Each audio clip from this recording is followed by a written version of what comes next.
Senhor presidente, as elites desse país nunca tiveram um compromisso verdadeiro com a democracia.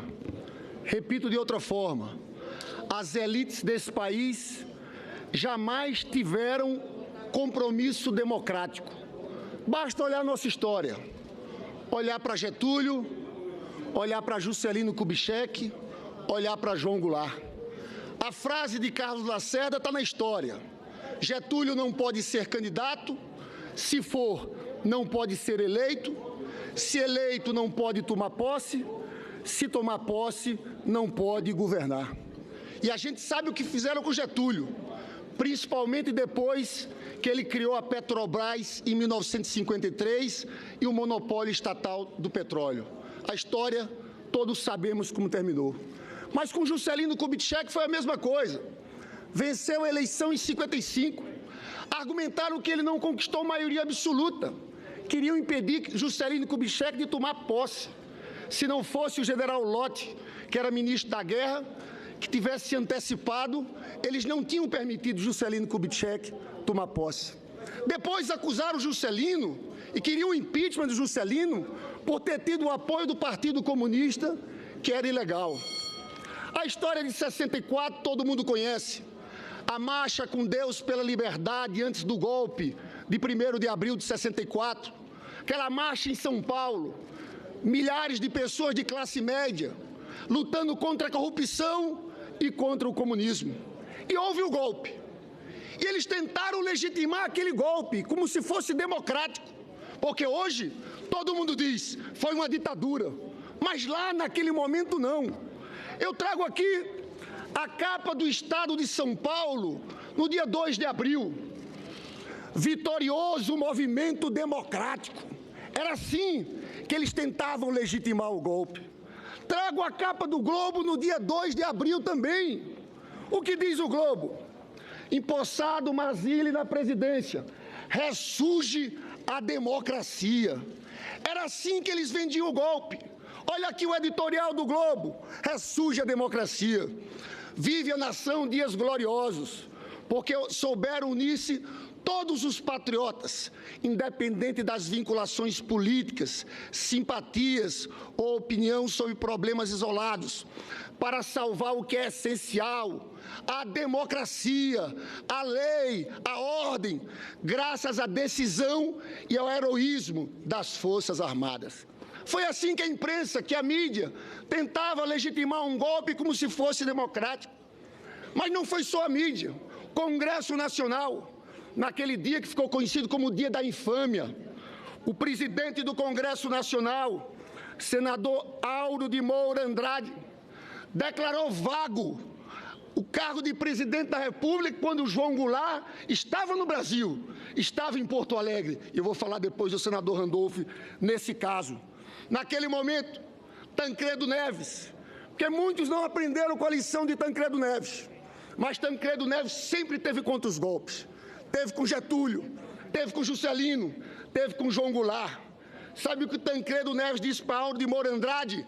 Canalha, canalha. Foi isso que o Tancredo Neves disse. E o Supremo Tribunal Federal, sabe o que fez o então presidente do STF, Álvaro Ribeiro da Costa?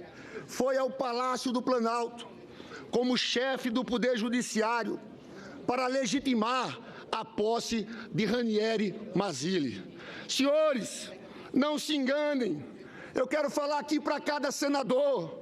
Eu não tenho a menor dúvidas que para a história do nosso país, isso aqui vai passar como um golpe parlamentar contra a democracia brasileira.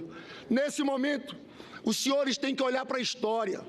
Tem que olhar para suas biografias. Não podem manchar sua biografia apenas pelo humor momentâneo, porque no seu estado a pesquisa de opinião está dando no momento que a maior parte quer o impeachment. Eu tenho certeza que esses humores mudarão. A maioria da população em breve vai reconhecer esse momento como um momento de golpe contra a nossa democracia. Senhor presidente, eu queria citar aqui um cientista político chamado Juan Lins, que é autor de um clássico, Autoritarismo e Democracia. ele foi citado pelo professor Geraldo Prado na comissão do impeachment. Ele diz o seguinte: a tragédia das repúblicas acontece quando se perde o que ele chama de lealdade à Constituição. Diz ele,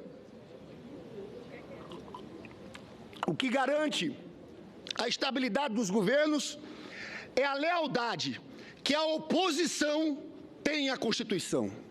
Se a oposição não tem lealdade à Constituição, ela não garante processos justos e ela não garante a soberania popular. Abre-se assim um período de instabilidade, de crise política na República. Aqui, a oposição não teve lealdade à Constituição. 48 horas depois da vitória da presidenta Dilma, o PSDB recorreu ao TSE, pedindo auditoria especial na contagem de votos. 6 dias depois da presidenta Dilma vencer a eleição, fizeram um ato em São Paulo de 2.500 pessoas pedindo o impeachment da presidenta Dilma. Depois, entraram na justiça, falando de fraude nas urnas eletrônicas.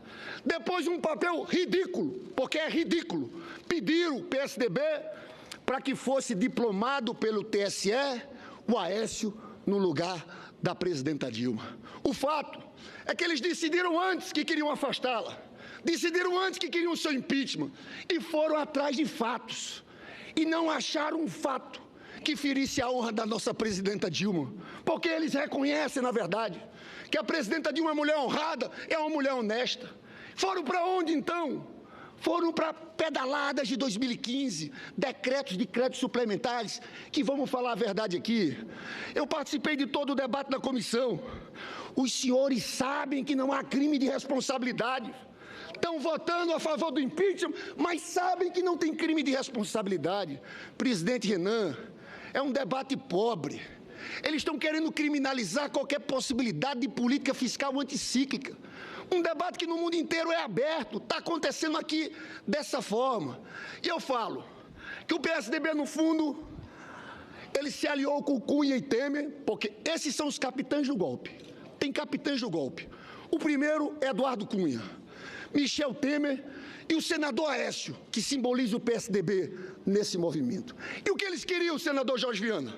Eles diziam que com esse movimento, eles achavam que iam desmoralizar o PT e a esquerda. Não, nós estamos aqui na luta, com altivez, sabendo que a presidenta Dilma está sofrendo uma injustiça. Nós estamos lutando de cabeça erguida, sabe por quê? Porque nós temos uma causa. E sabe qual é a nossa causa? É a inclusão, são os mais pobres. A nossa causa é o povo trabalhador. Eles sabem, nós não estamos tão afastando a presidenta Dilma, não pelos nossos erros. Nós erramos. Nós tínhamos que ter feito a reforma política no primeiro ano do governo Lula, quando tínhamos força. Nós devíamos ter acabado com o financiamento empresarial no primeiro ano. Nós devíamos ter feito democratização dos meios de comunicação. Mas, presidente Lula, eles querem fazer isso contra a presidenta Dilma por outros motivos. Eles não engolem o salário mínimo do trabalhador. Eles não engolem o pré-sal, o regime de partilha, que as multinacionais do petróleo nunca aceitaram. Presidente Lula, eles nunca aceitaram a política de cotas. Vê essa juventude negra da periferia estudando medicina das universidades públicas brasileiras. Essa elite preconceituosa nunca engoliu o que nós fizemos com as empregadas domésticas, libertando desse regime de semi-escravidão. Agora, tem uma ironia da história, e a história é implacável. Não fomos nós. O maior derrotado nesse processo do impeachment se chama PSDB, Partido da Social Democracia Brasileira. É o maior derrotado. O senador Aécio, em julho, tinha 35% das intenções de voto. Sabe quanto tem agora? 17%. E sabe por que isso?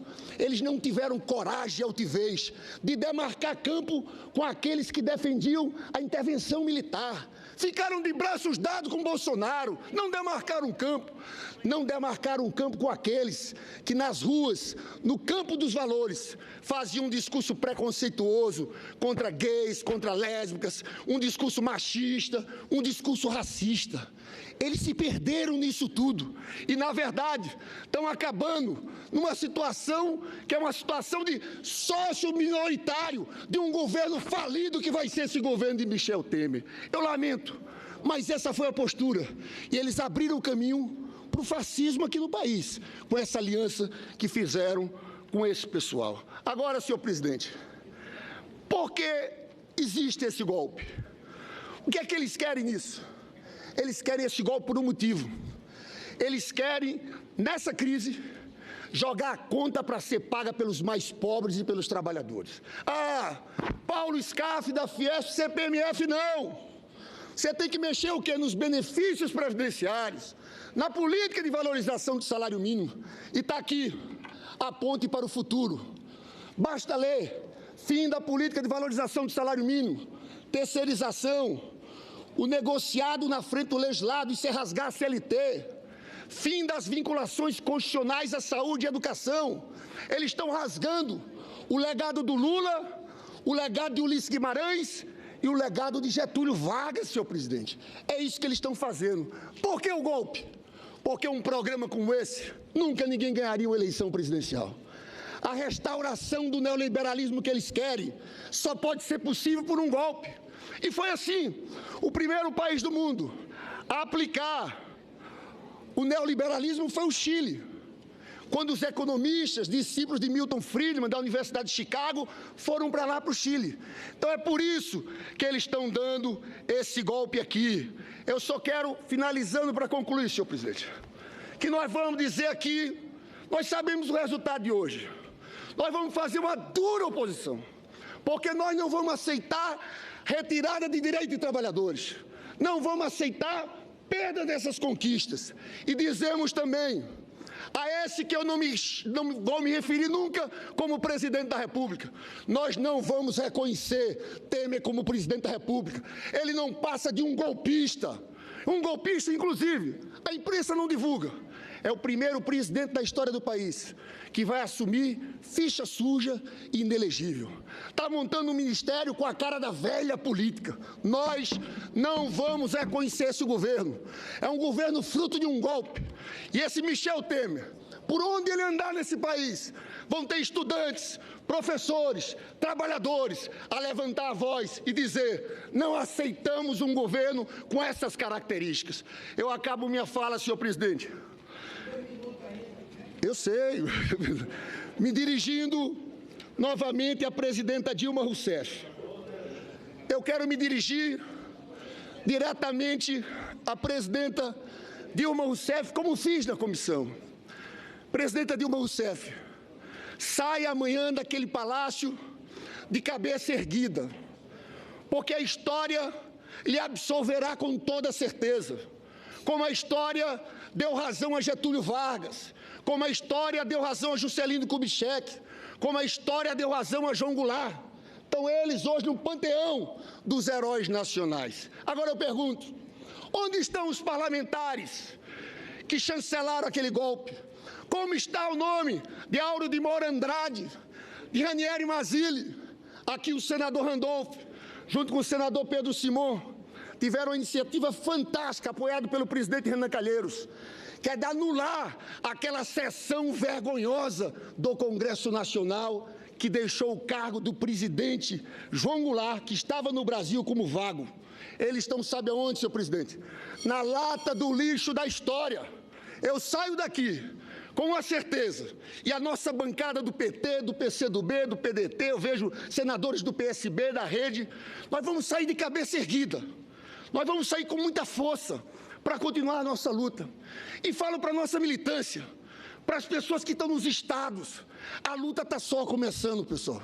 Não vamos desistir. Nós perdemos uma batalha, mas nós temos muita luta pela frente. E digo mais, eu tenho uma certeza: esse governo do Temer vai ser um governo de crise. Vai ser um governo que vai retirar direitos de trabalhadores. E se a popularidade dele, porque a popularidade dele hoje é o seguinte: 1% De 1 a 2% aprovam o possível governo Michel Temer, 58% rejeitam. Eu conheço esse Senado Federal. Não durará para daqui a 3, 4 meses, na hora do julgamento definitivo, nós colocarmos Temer, esse impostor, para fora do Palácio do Planalto. Muito obrigado.